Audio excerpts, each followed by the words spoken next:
रेत का साक्षी मेजर वीर सिंह एक टीले पर खड़े थे। उनकी आंखों में सदियों पुरानी थकान थी। सूरज की पहली किरणें उनकी वर्दी पर पड़कर चमक रही थीं, पर उनके चेहरे पर कोई चमक नहीं थी। कि दाहिनी हथेली में एक घिसा हुआ चांदी का लॉकेट था, जिसे वो अक्सर ऐसे ही मसलते रहते थे। सामने पसरी रेत की चुप्पी को तोड़ती हुई एक पुरानी जीप धूल उड़ाती हुई उनकी चौकी की तरफ बढ़ी। वीर ने गहरी सांस ली। उन्हें पता था कि हर आने वाला चेहरा अपने साथ कोई नई कहानी या नया इंतजार लेकर आता है। जीप रुकी और उसमें से 3 नए रंगरूट उतरे। उनमें से एक सिपाही राघव, दुबला पतला, आंखों में चमक और चेहरे पर एक मासूमियत लिए हुए था, जो इस बंजर भूमि पर अजीब लग रही थी। राघव ने पहली बार वीर को देखा और उसके मन में एक अजब सी श्रद्धा और डर का मेल उठा। मेजर का व्यक्तित्व इतना मजबूत था कि रेत के कण भी उनके सामने ठिठक जाते लगते थे। मेजर साहब, जय हिंद, राघव ने जोश से कहा। उसकी आवाज में एक अजीब सा कंपन था। वीर ने उसे देखा। एक पल के लिए उनकी कठोर आंखें थोड़ी नरम पड़ीं। नाम क्या है? वीर की आवाज गहरी थी, पर उसमें कोई रूखापन नहीं था। राघव, मेजर साहब, सिपाही राघव सिंह। ठीक है राघव, यहां नाम से ज्यादा काम बोलता है। पहला हफ्ता राघव के लिए मुश्किलों भरा था। रेतीली आंधी, पानी की कमी और हर पल दुश्मन के हमले का डर, पर मेजर वीर सिंह की मौजूदगी ने उसे संभाले रखा। एक रात जब चांद की रोशनी रेत पर चांदी घोल रही थी, राघव अपनी राइफल साफ कर रहा था। तभी मेजर वीर उसके पास आकर बैठ गए। राघव ने सिर उठाया। बहुत मेजर साहब, माँ रोज चिट्ठी लिखती है। गांव के आम के पेड़, कुएं का ठंडा पानी, सब याद आता है। उसकी आंखों में एक अजीब सी नमी थी। वीर ने एक गहरी सांस ली। यहां हर सिपाही के अंदर एक गांव, एक घर और एक परिवार बसता है। हम बस उसे मिट्टी में दबने नहीं देते। उनका चेहरा चांद की रोशनी में एक प्राचीन पत्थर की तरह लग रहा था। अगले कुछ दिनों में दुश्मनों की गतिविधियां बढ़ने लगीं। चौकी पर तनाव गहराने लगा। रातें छोटी होती जा रही थीं और दिन लंबे, आशंकाओं से भरे। एक सुबह, सूरज अभी पूरी तरह उगा भी नहीं था कि वायरलेस पर एक कोड वर्ड गूंजा, सफेद सांप। इसका मतलब था दुश्मन ने सीमा लांघ ली थी। मेजर वीर ने तुरंत अपनी टुकड़ी को तैयार होने का आदेश दिया। उनके चेहरे पर अब कोई थकान नहीं थी, सिर्फ एक फौलादी दृढ़ता थी। राघव अपनी राइफल कसकर पकड़े, दिल की धड़कनें महसूस कर रहा था। वे एक लंबी, घुमावदार पहाड़ी पगडंडी पर आगे बढ़े। हवा में एक अजीब सी खामोशी थी, जो किसी भी पल युद्ध के शोर में बदल सकती थी।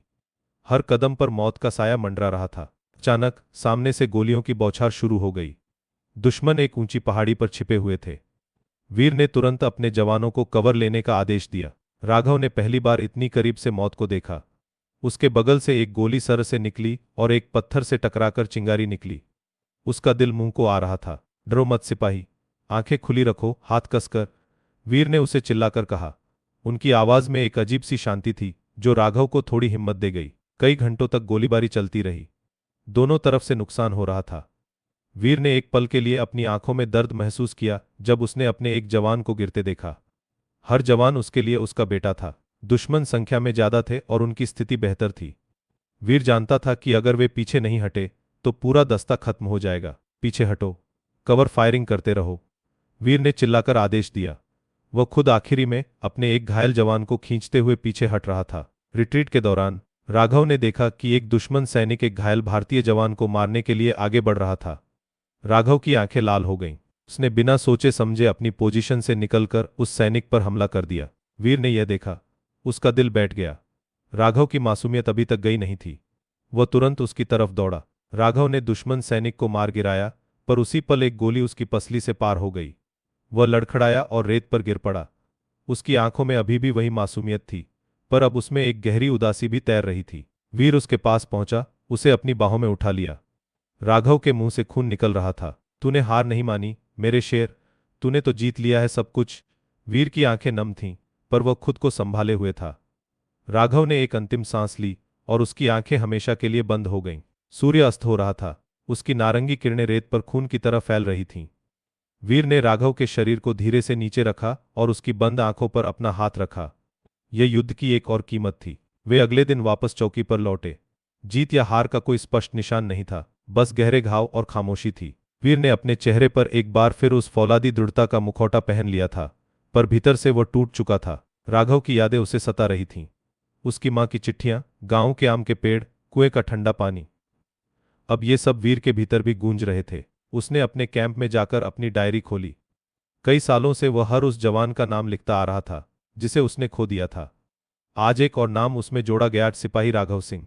रेत हवा के साथ उड़ रही थी। हर निशान को मिटाती हुई, पर वीर जानता था कि कुछ निशान मिटाए नहीं जा सकते। वे आत्मा पर, यादों पर उकेरे जाते हैं। रात के गहरे सन्नाटे में वीर फिर उसी टीले पर खड़ा था। चांद की रोशनी में लॉकेट चमक रहा था। उसने उसे खोला। अंदर उसकी पत्नी और बेटी की धुंधली तस्वीर थी।